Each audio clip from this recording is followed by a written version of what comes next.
Alright, we're slapping these rear shocks in on the Yukon. Should be a straightforward deal. Bolt through, not on either side. I'll get you the sizes.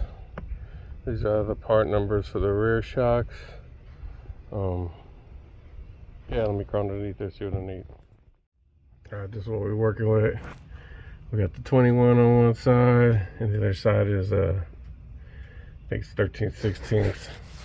Gotta get up in there and get it on the other side of this frame.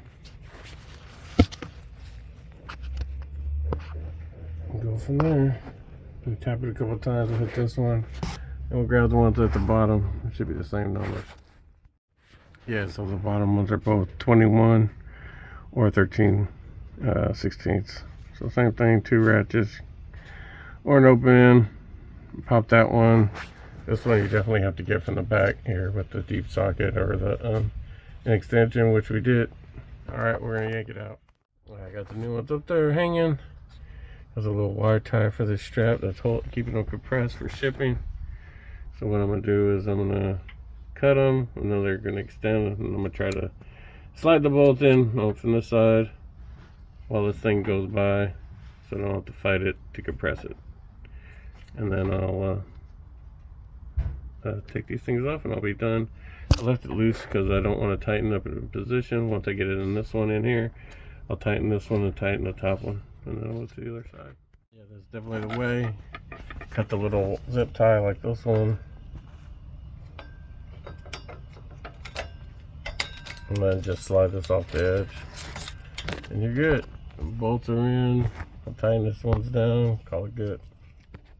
Alright, for those that are keeping notes, that was the driver's side we did. As you can see, the passenger side's fun with the muffler right here. That's probably hot. It's nothing like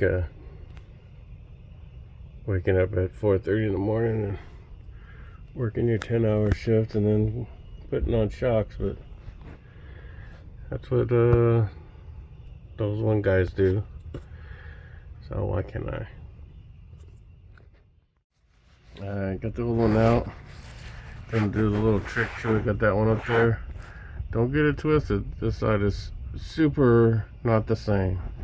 You know, the exhaust is one thing that's in your way, and then this heat shield is in the way, protecting the tire. So yeah, you could take it all off, or you could be like those one guys.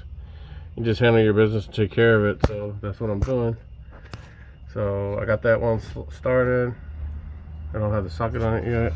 I'm gonna do a little cut and trick, get that bolt hole slide up hopefully, and then I'll tighten up the bottom one, tighten up the top, and I'll be happy. Alright, we're done. And was it the easiest? Was it the hardest? And now you're one of those guys.